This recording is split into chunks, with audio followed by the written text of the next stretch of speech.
I think we are live. All right. Yes. Uh, yeah. Before we get started, if anybody can help me tell that if we are audible, we are loud, clear, and there's no problem with our video. Sounds good. Well, I can hear you. I don't know if that means anything. I can hear you too, so then that's reassuring. Yeah, like I was saying 2 minutes before, I just want to make sure that we are live. And the last live, Natalie was with me, and we were talking to each other for 15 minutes. And I just don't want to do that. So yeah, I think getting a lot of uh, audible, and I think there are a lot of people who are listening to us. I'm excited. So cool. Hello everyone. Thanks for joining in. Today I have a very special guest with me, Greg, who serves as the ABM leader at Devo. He's almost expert in ABM, demand gen, and Marops. Plus, he's also extremely passionate about what he does. Rarely we see people who are actually passionate about their job, but this is nice to have him. And I'll just give a little bit of backstory to how we ended up on this live. A year ago, I think it was a year ago when I texted you, or yeah, I just shot a cold DM on LinkedIn. I didn't get the demo, but you're on this live, so I consider that a win. Absolutely. I mean, and the sales process, right, is a long one for a lot of stuff. So I mean, a lot of touch points, things like that, and stuff like this makes it all better. So and we have a demo Cool. next week. So there we go. Yes, we have to set that up. But yeah, thanks for joining in. First of all, I Yeah. hope Thanks for having me. this is an insightful session for everybody. We are going to have a lot of fun, a lot of laughter, and yeah, I didn't plan a lot of things for this live because I wanted it to be free flowing and no no like such rigid talking points. So we'll start with everything about ABM, how intent data comes into play, and a term that Greg has introduced, which is ABX. We'll jump into that later, and towards the end, we'll take all the questions which you have for Greg about ABM, demand gen, sales, marketing, anything. So yeah, Hey, make let's them get. hard. Anything, make them hard. Anything. Let's see if I can answer anything. So let's go. Let's go. Let's go. So, yeah, I wrote in today's post with Bernie's meme, ABM is extremely overused, right? But what does that mean to you, ABM, as a marketer who has been in the space for a while?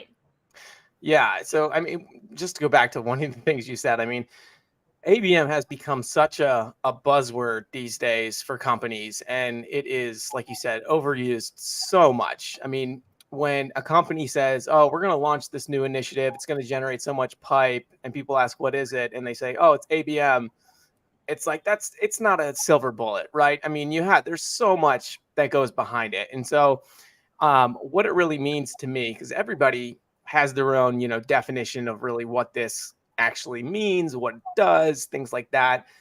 It really just means good marketing, in my opinion. It simply just means good marketing, full stop. I mean, you could say it also means, sales and marketing are aligned on a key set of goals around accounts, right?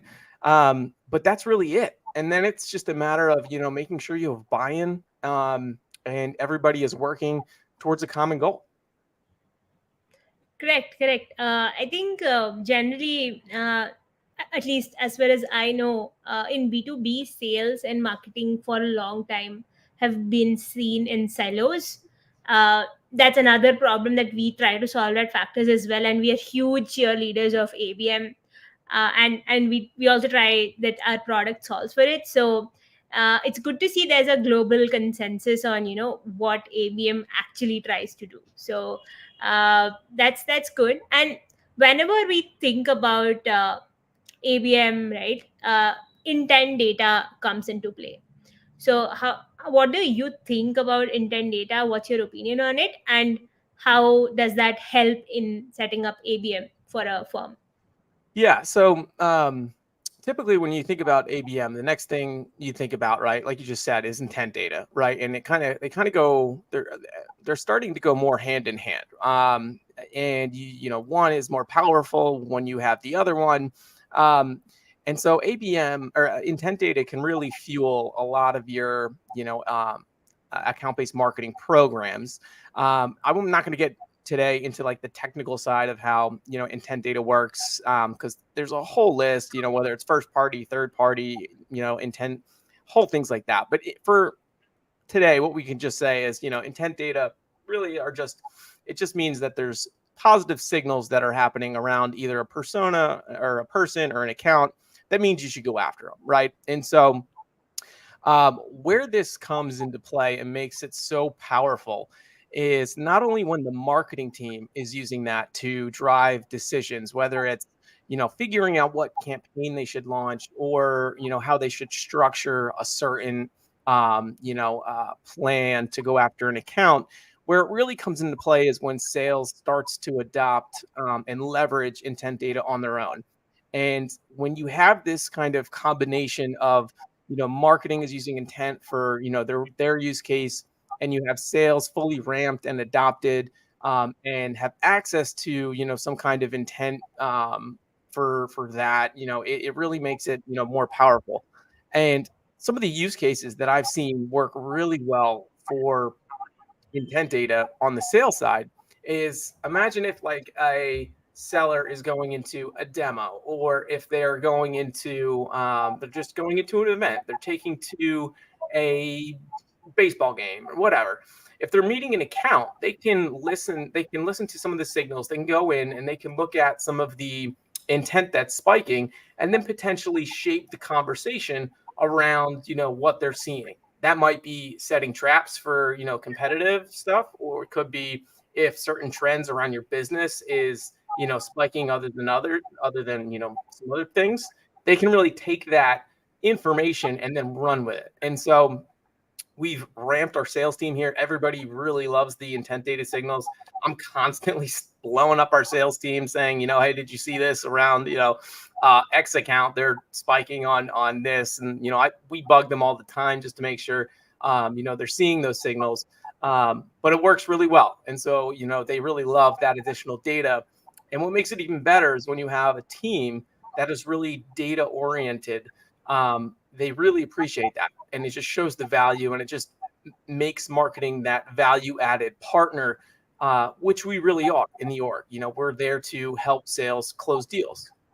Yeah, that's good. That's good. I think aligning sales and marketing, that's the uh, first agenda of any ABM program, any ABM marketer, and as it should be. So, how do you at Devo really do this aligning sales and marketing? I know you touched upon it a little bit, but if you can get into a little bit of technicalities, it'll be helpful. Yeah, absolutely. So at Devo, what we do is, and I've learned this at past companies where this is failed miserably, right? Where you run ABM in a silo, and you throw an ABM campaign at the wall, and you're like, why didn't that produce any results? And it all comes back to the misalignment that's happening, right? And so you can create the best, in my opinion, you can create the best ABM campaign in the world, right? With awesome tactics, awesome this, but if you don't have sales bought into this whole system, right? It's not going to be as effective. It's not going to work as, well as if, they were bought in. And so that alignment is really the first step to any success for your ABM, campaigns. And so the way that we do that here is we have it part of the onboarding process. So when somebody comes in, say they're a new sales rep, AE, RSM, whoever, we walk them through what our ABM go to market motion looks like, how it's what its landscape is across whether it's where their patches, whether it's globally, wherever. And we make sure that it's part of the training and part of the onboarding. And so, I'll have multiple sessions with the reps. Some other people on my team will have multiple sessions with the rep, just to understand the data that they have at their fingertips that they can use. And so, by starting that process on, maybe it's not day one, but it's day three, it's already built in and it's already integrated into their just general workflow, their general cadences that they do weekly. And it just sets them up for success. And so that's kind of like the first thing that we do that is probably one of the easiest things you could do, right? It's just incorporate any kind of onboarding materials around, your ABM motions, whether it's, talking about how you can use intent data, what marketing is doing right now from like a targeted account perspective. But the second piece too is you can do all that and be great, but then you got to worry about is I learned this from Steve Richard. He's is the co-founder of Exec Vision from a while ago. One of the concepts that he had was called the forgetting curve, and it's a big concept. What it basically means is you really need to reinforce what you're saying multiple times, over the course of multiple weeks in order for something to really stick. And so after we have all of these different onboarding sessions, we make it a priority to really just check in and be part of the sales team on a weekly basis. And so some of the reps here, I have, weekly calls just to review, what's going on in their accounts. Like they come to me saying, hey, did I miss anything? Like, is there anything going on that, I missed? And so it's really that like constant cadence between, sales and marketing, whether it's a conversation, whether it's a Slack message, it doesn't really matter, how that communication happens, but it's key that it does. Right. And when that starts to happen, everybody gets more aligned. And what's really important about those kind of ongoing conversations, once they're ramped and once everybody understands, the value is the back channel that you create. Right. And once you kind of get that back channel set up, your campaigns are going to run even smoother. And so what I mean by that is, let's say, you're running, a campaign against 100 accounts. And you're talking with sales, you've optimized it, right? You know exactly what your message is. You know exactly who to target. 3 weeks into the campaign, sales might come back to you and say, you know what? We just learned this piece of intel around these 5 accounts. What can we do to change that? And by, adjusting that and dropping that, you're going to be able to move some of your ad dollars to the more accounts that have a higher propensity to buy. And so instilling it or like setting up that back channel is also critical. And so all of these things that, I just mentioned are like really key for that, alignment and that success moving forward. That's correct. And at Factors, we work with like more than 100 customers now, and all of them have strong, if not all of them, most of them have strong ABM motions. And whatever we have set up within our customer success team and the customer marketing team, we always hear this. Like they always tell us that within our common Slack channels, there's always a marketer tagging a BDR. Hey, this is really nice. Did you reach out to them? If they've dropped from the funnel, what can we do? What resources can we forward them? And I think that's the best way to get sales on board. Like if you give them value, I don't think there's any need to do a lot of convincing sessions. The value addition is convincing enough. Absolutely. I mean, and it's almost like I've seen this happen in real life. I've was onboarding a rep. I think it was like 6 months ago, and we were going over our tech stack and showing them the kind of insights that this person could get. And they were going through this, and all of a sudden, you could literally see the light bulb go off in his head, like being like, "Oh my God, are you kidding me? We can do this? Like, you're saying that you can show me, I can go in and look at this without like asking you every day." And like, it's those light bulb moments that like I love to see in reps, because then it's like you come across as that value added, partner, and you become their partner in crime when it comes to selling, which is, Yeah. our ideal state. Yeah. That's absolutely true, and it's heartening to see that sort of interconnectedness within teams. I think even smaller teams need it the most, like startups, early stage companies with less than 5 million or 10 million in revenue. This sort of alignment is hugely crucial for revenue. At the end of the day, that's a lot that matters. So Absolutely.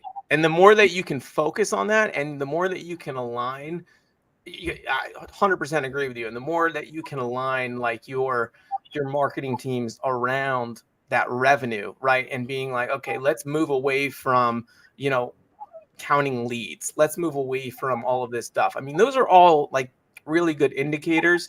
And I know we'll get into that in a sec. But those are just really, it makes it so much more powerful when you have a revenue first and a revenue centric marketing team, because then everything else just kind of clicks together. yeah, I think so. I don't remember when was this, but I remember a post by uh, Chris Walker where he Oh yeah. says that uh, there's there's no marketing without revenue, and if there's if Mm, you're doing a marketing without revenue, then you're doing something fundamentally wrong. uh, and his right. posts are quite straightforward, so that was good learning. Yeah, I mean, you could produce, marketing can produce, 1,000 leads, and on paper, it's okay, great. We produced 1,000 leads, but at the end of the day, what's going to really make the business better is, are those leads closing? Like, are they actually, progressing, through deals? And if they're not, change it. Change the strategy, right? Change the focus, because at the end of the day, that needs to be the focus of every business. That's true. That's true. And again, so I was talking to Troy the other day. Like on the live, he said that sales is marketing. Like it's a type of marketing. Hmm. At the end of the day, we all do the same thing if you see it that way, which is sort of true that it is a way of marketing. And I remember when I started writing on LinkedIn, I wasn't into marketing. Like I'm into marketing some 6 7 months, but before that at Factors I was doing sales. The reason to start social selling on LinkedIn, while people might think that, oh, this is a part of social media marketing or content marketing, at that time it was, we were just piloting a way to generate revenue out of it. Hmm. It was selling, but in traditional sense it was marketing for a lot of people. But yeah, that did lead us to like generating revenue, but quite later on. But it's like SEO, it takes time. So Yeah, uh, and then you hit on another really like interesting aspect that I mean, we could spend another like 2 hours talking about this. But like social selling, I think is becoming. I mean, if it already, people haven't already seen it, is going to be the most powerful way to sell, right? Especially when people are remote, or you're starting these relationships. You're starting to become a really true thought leader around something, and making and infusing humor with this. A few really good examples of this are, Morgan Ingram. I've seen his LinkedIn posts around, selling. There's Tom Boston at, Sales Loft, where he, is infusing humor with all of this stuff. And even if you are looking at,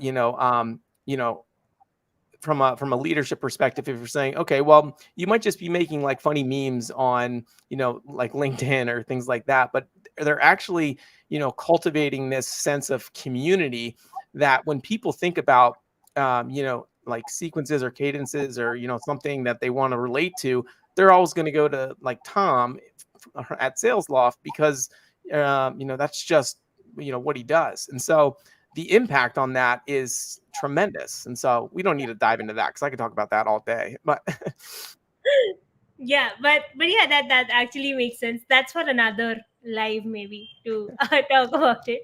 But let's dive into the topic. And yesterday, while we were like briefing on what we're going to actually talk, you said that ABM is the right way to marketing. It's not like different from traditional marketing. It's just the way marketing should be done, right? Right. Why do you say so, and why has it changed over the years, over the B2B SaaS space, etc.? Yeah. So I mean, everybody kind of can. I feel like there's a, hopefully this debate between like whether you have like an ungated piece of content or gated piece of content, right? There's that whole argument, and one of them, if you have a gated piece of content, that leads itself more to a lead centric model, which in some cases is okay if it's like a very high value piece of content that makes sense. But for the most part, where the trend is going with B2B, you want to create that frictionless process for the buyer. And so why I think this is just good marketing, and it's different than traditional marketing in terms of when I think of traditional marketing, I think of, okay, we generated 100 leads this month, everything is gated. That's how we're driving revenue. We're passing everything over to sales that comes in. That shouldn't be the focus, and that shouldn't be the mindset, just based on how people are working in today's world and how they're consuming content. They're really like scared to fill out forms. And so when it comes to ABM and you're putting a lot of money and dollars behind these programs, you want to make that process frictionless. And so what makes this really good marketing is just having things that are ungated around a target, group of accounts or account, or however you split it, and you make it frictionless. You put out everything there that is, ungated. You create noise around this company or group of companies. And the way that you do that could involve, a variety of tactics. You could do a sticker bomb. You could just throw like a bunch of stickers at a company, right? Or you like, I don't know, I'm thinking of like guerrilla tactics, but you could do, custom, landing pages, but whatever is on the page has to be ungated. And then in tandem, while you're doing that, with the buy-in of sales, you have, your BDR team going after these accounts, and they're going after these accounts when they start to see these intent signals spiking. And so that way, this whole kind of new, it's not necessarily, I don't think it's new, but I think it's the right way how we should be marketing. It's, marketing's role is to create a frictionless process for sales. That way, when sales comes in, they can easily start a conversation knowing that the account has already, seen our company Devo. They've already, engaged with us at some level. We might know exactly what piece of content that they clicked on, not from a form fill, but from, other methods that we can kind of like, derive from, and they can steer the conversations that way. And so it's all about, creating the frictionless process for the buyer, because, these days that's what is needed. That's actually really insightful. And coincidentally, today we released a podcast with Nalin, who's the founder of Story Lane. So what they do is they do interactive demos for B2B SaaS companies. And oh, by the way, they are really good. Everybody watching this live should definitely check them out.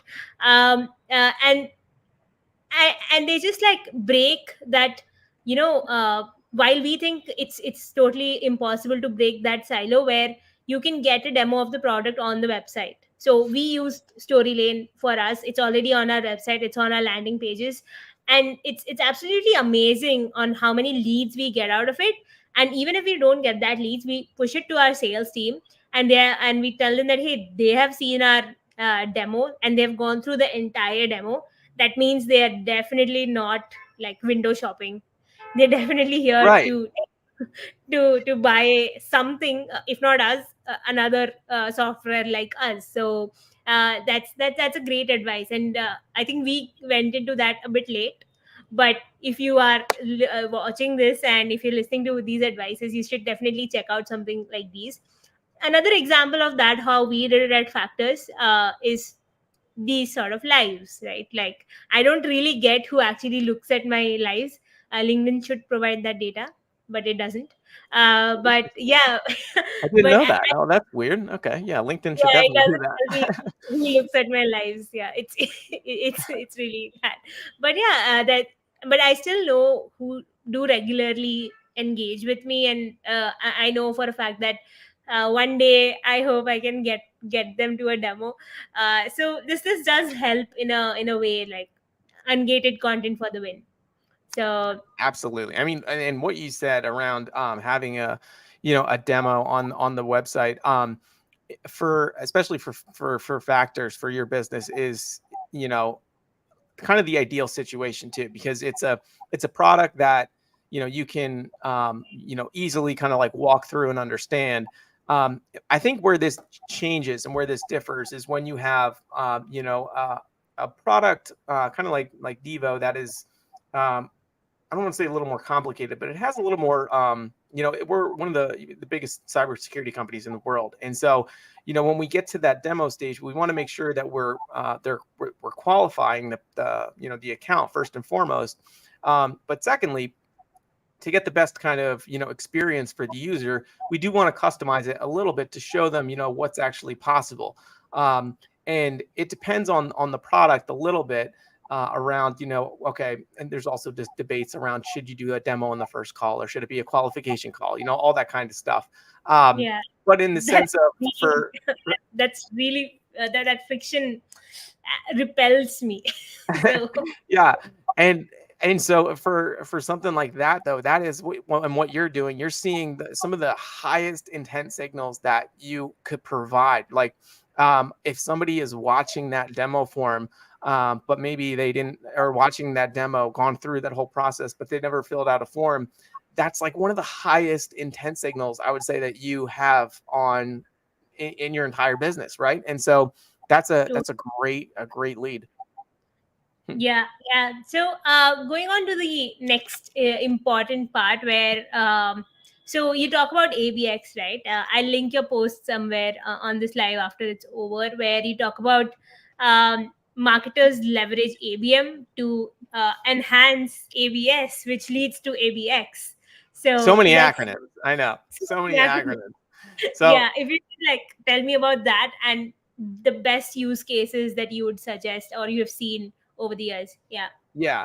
So a lot of I mean, the whole general theme around this is I was trying to like really, explain how all of the different departments really work together, right? And so, marketing creates account-based, or ABM campaigns, right?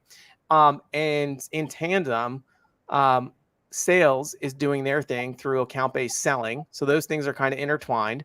And then all of those things that we're doing from the ABM side and then from the sales side, we're creating these, account-based experiences once we get the customer or prospect to engage.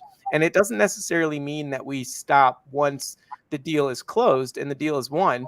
But afterwards, we're ensuring that the customers are having, positive experiences with us, whether that's on, our community page, whether that's, just having really solid, CSM relationships and things like that.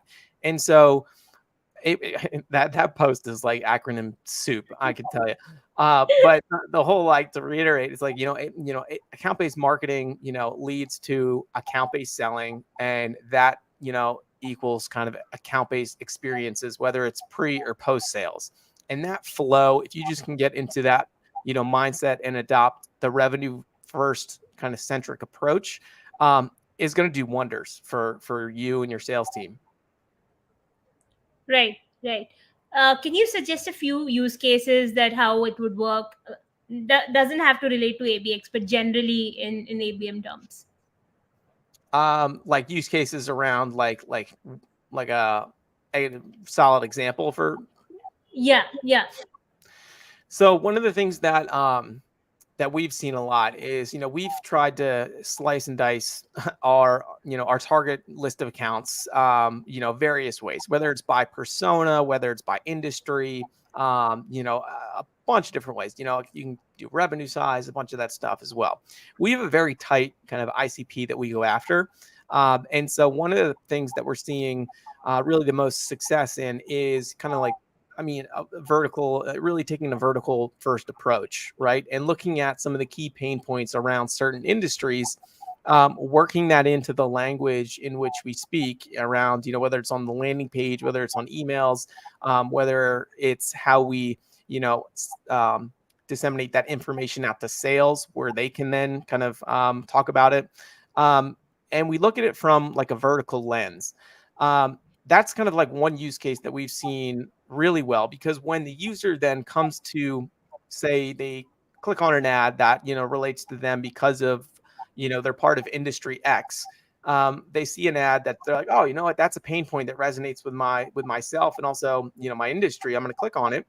They're going to come to a page that is also geared towards them, and then have an experience that is more tailored to that person.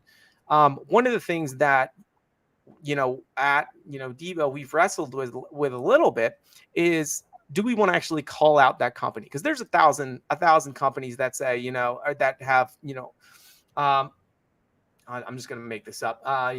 American Express, and Devo on a landing page, for example. Like when you call out a company's name, right?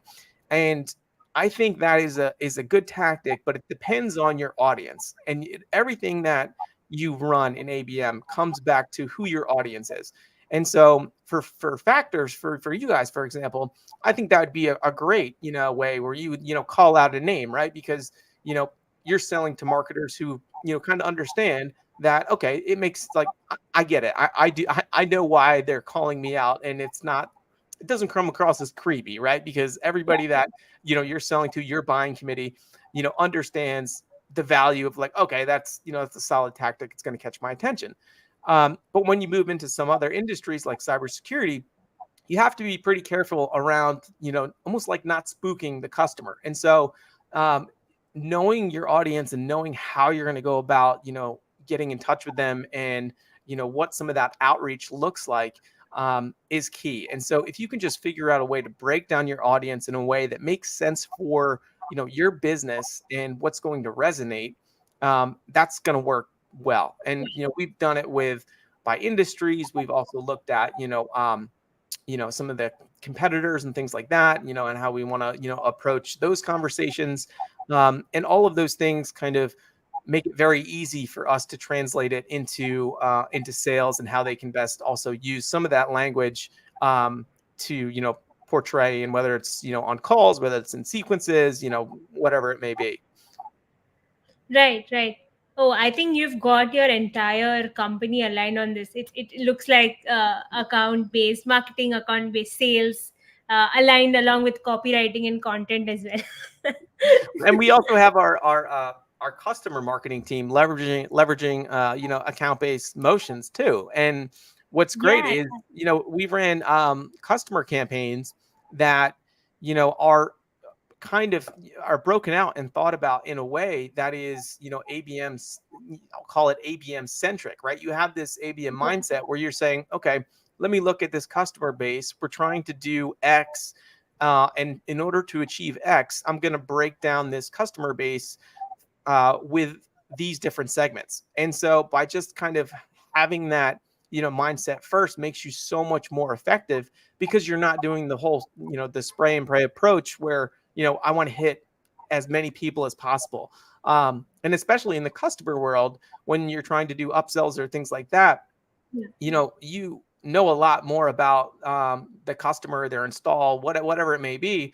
It might not be right for them. So knowing your audience again is just really critical, and having that account based mindset from the start to all the way through the sales cycle, whether it's a pipe progression play, and then all the way through towards the end when you're working on upsells, just makes the entire line of business just smoother and better, and just a better experience for everybody. Absolutely, and I think it doesn't have to be even that complex. I think so. I remember a time where we were like still earlier than how early we are at Factors, and we were.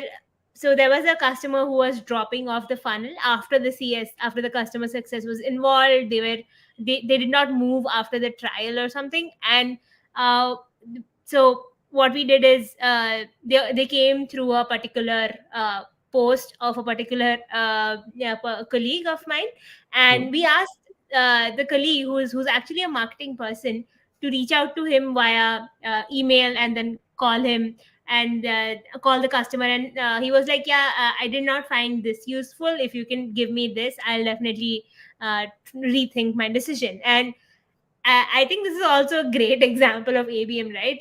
I mean, Right. the customer success, then sales getting involved, then the marketing getting involved.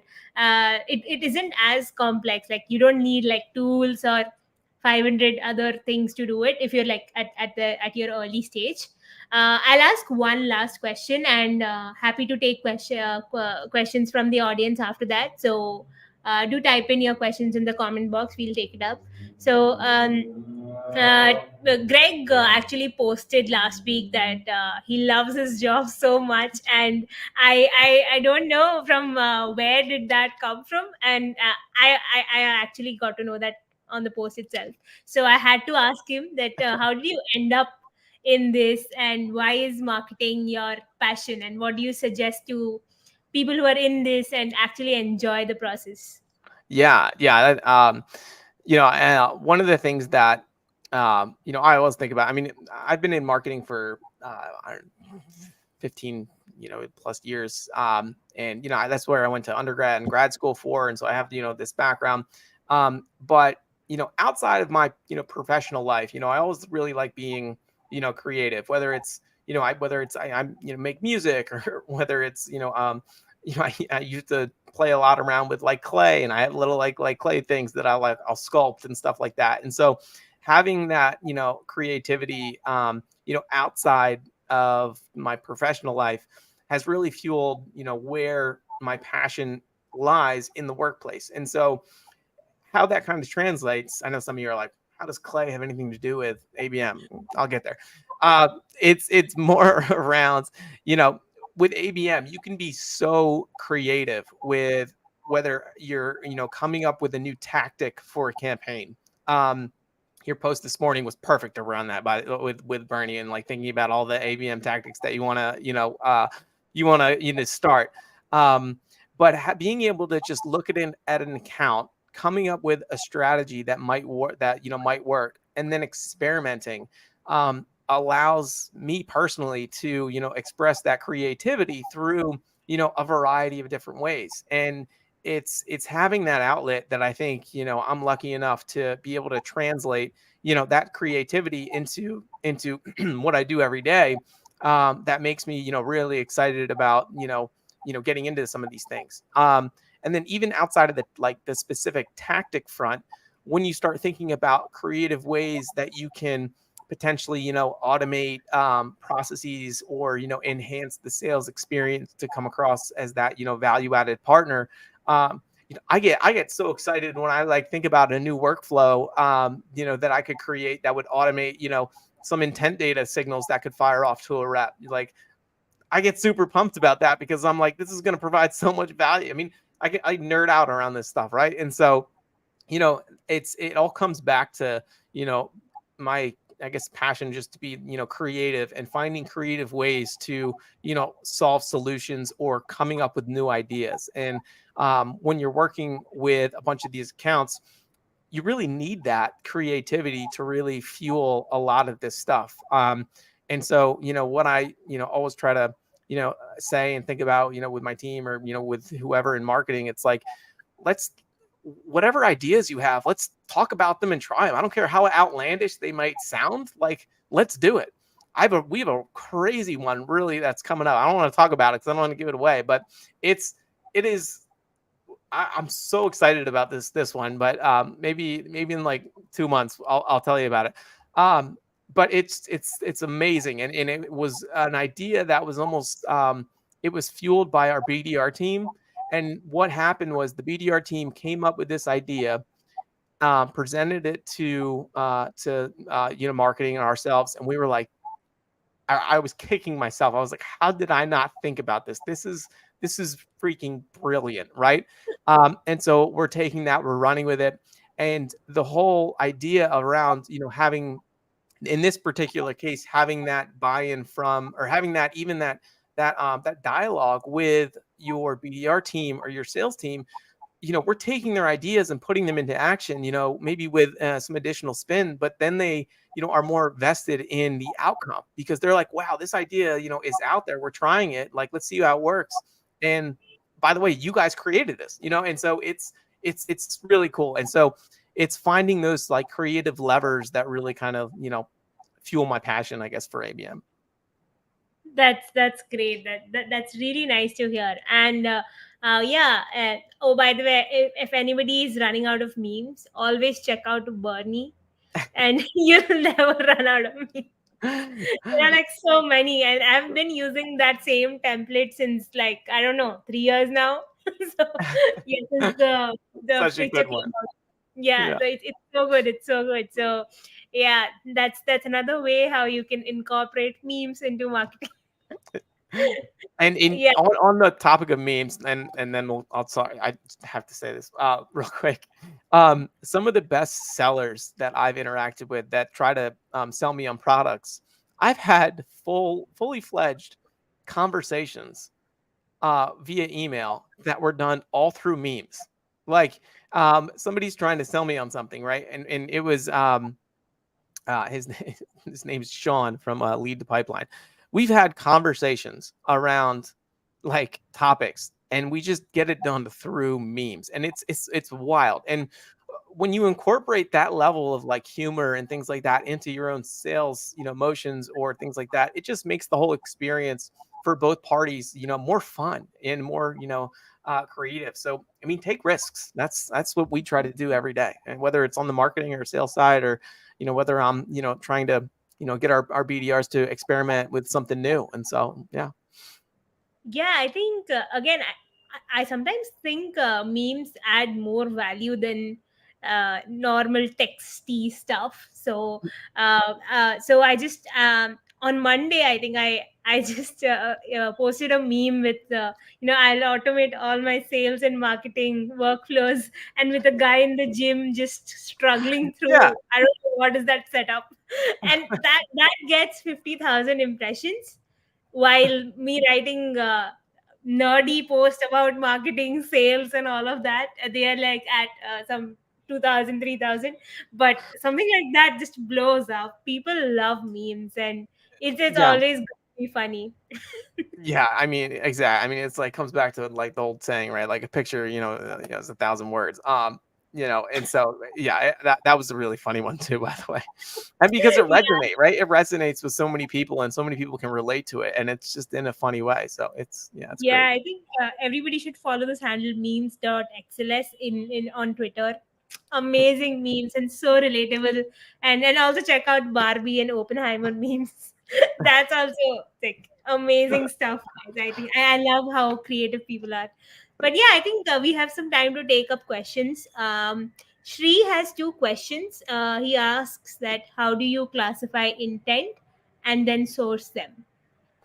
So, okay, so we classify, I mean, we have first and third party intent that we really use. And so, first party intent, we, are obviously, for people that don't know, are, signals that are essentially direct actions that a company or a person takes with your business. So they could be, website visits, or they could be, form submissions, things around that nature. And so we classify those as kind of like first party intent.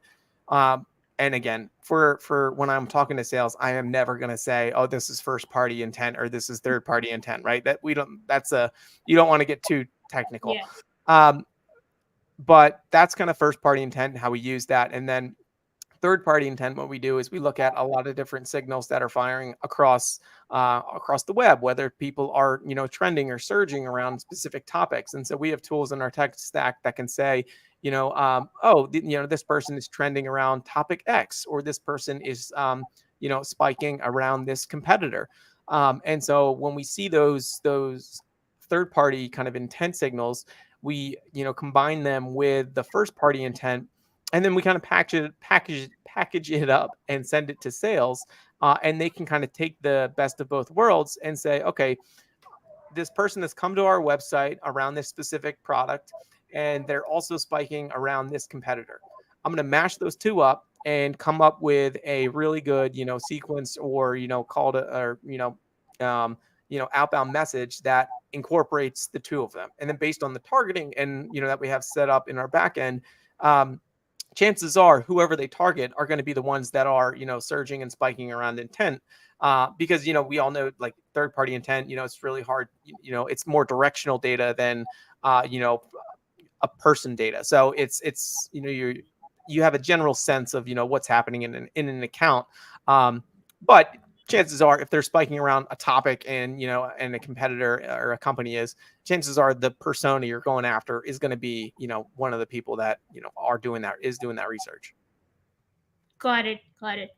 Yeah, cool. Next question is from Yogesh, where he asks, "How do you allocate your budget between one to one, one to few, and one to many?" So Yeah.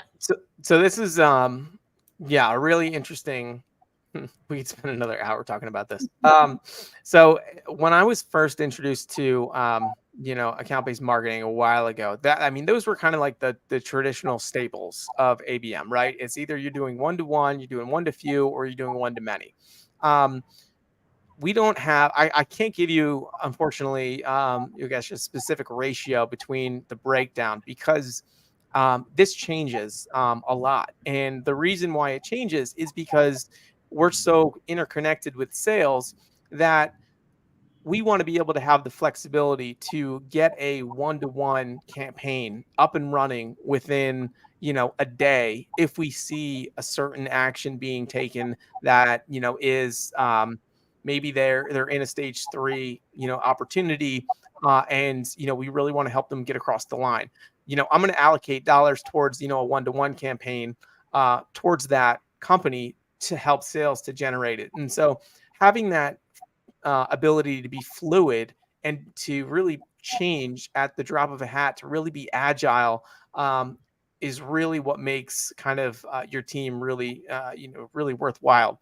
And so if you come across and come into this thinking, okay, I need to dedicate 20% to one to one, you know 60% one to few, and etc. You might get stuck in a ratio that you don't like in a month. And so I think that should be very fluid in terms of how you are looking at it and how you should be kind of going about your own budget and spending. And a lot of it should also be like, in what does sales think? Because as marketers, we have great intent data, we have great ways to think about, all right, what accounts we should be going after. I don't think we should be the only ones that are selecting this. But I also think sales should not be the only one selecting the accounts. And so when you get that kind of marriage of the two departments, you'll notice that fluidity, it just becomes even more so apparent. Got it. Yeah, yeah. I think that's a great answer. Um, cool. Moving on to the next question. We have Jeremy asking, "How do you de-anonymize those who watch demos?" Okay, is this for the demo, I interactive think it's demos? directed towards you, and I'm kind of curious about this as well. So, what- So, so what we do is, so at Factors, we ourselves identify accounts that have engaged on our website. So, we have partnered with Six Sense for it. So, yeah, that's the way how we do it. Like, generally, we know what accounts come to our website. We also get data from LinkedIn. We also get data from G2, I mean, intent data, and then we also have our analytics engine to do all of those stuff. So specifically, for those interactive demos, the product tour page, which is on our website, uh, the accounts which come, we obviously get that inside Factors itself. uh, Again, we only identify accounts and not people. So yeah, that's how we do it. And we can also see the scroll time, the scroll percentage, the time spent on the page. And we also go and look at it through heat maps, right? Either through Microsoft Clarity or Hotjar, where I see how the person has behaved on the screen. And uh, and then we also like see if they are, so the data that we have in Factors and the heat maps data, if they're like in sync. And that's how we sort of figure out that. yeah, this person has gone through the entire demo. But answering your question, like without all this entire story, is that we identify accounts through factors itself on the product page. So yeah, that's Nope. that's a bit of it. One of the things too, I mean, that's great. That'll add to some of the you know, the whole issue around, how to de-anonymize certain things and things. There's, there's a lot of tools out there, like factors that help you with that. But one of the things that also is, really important, if you don't have those tools and you're starting out, you can still look at directional data around an account, because that directional data, even if you don't know who it is, if you're targeted in your marketing from day one and you're targeting the personas that you want to, the chances are you're going to be interacting, or you're going to be pulling in those people that, are most likely the ones that you want. And so, whether you know the exact person or not, you're still getting really good directional data that you can then action upon. Yeah, yeah, that's a great advice for like smaller startups, and if you don't have that sort of resource with you, right? Yeah, I think last question is again from Shri. If there are more questions, we can take one or two more, but for now this is the last question. So does intent data make sense for early stage startups, like less than 1 million or 1 million in revenue?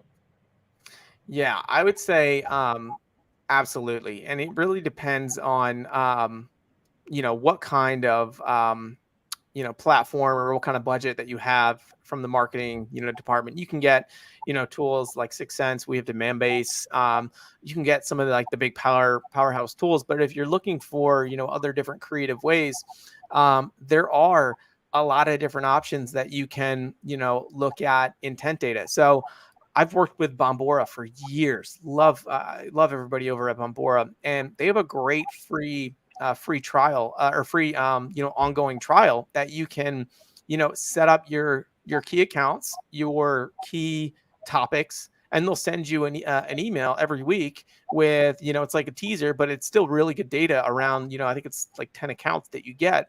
Um, and if you take advantage of some of these kind of like free options that are out there, you can still take that data and leverage it directly into your sales team. So even though that we still have demand base and leverage, that the intent from demand base, I still use Bombora on the free trial side. And yesterday I shot over, I think 3 RSMs, some of the stuff I was seeing on Bombora on that email subscription. And that's really great free intent data that is coming out. And the more kind of creative ways that you can leverage some of the things that are in market that are, that are free, that you can take advantage of, even at a larger company, are still going to be, worthwhile. Because I always have the mindset of, more data the better, right? And the more that I can triangulate anything, right, it's just going to make that experience, even, more optimal. Got it.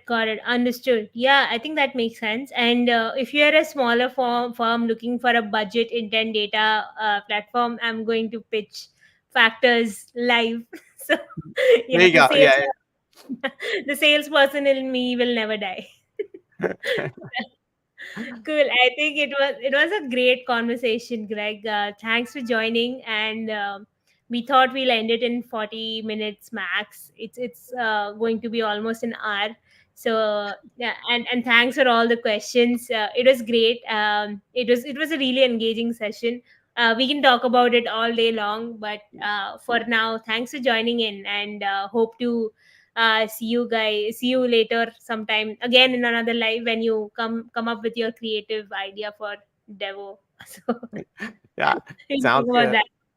Well, Priyanka, thanks so much for having me. This has been great, and I love talking about this stuff. And if anybody has any, questions, or want to just talk about best practices, or have really cool ideas that you want to bounce off me, there, feel free to connect with me on LinkedIn. Cool. I think we can sign off now. Bye, bye, everyone. Okay, See you on the next LinkedIn live. thanks.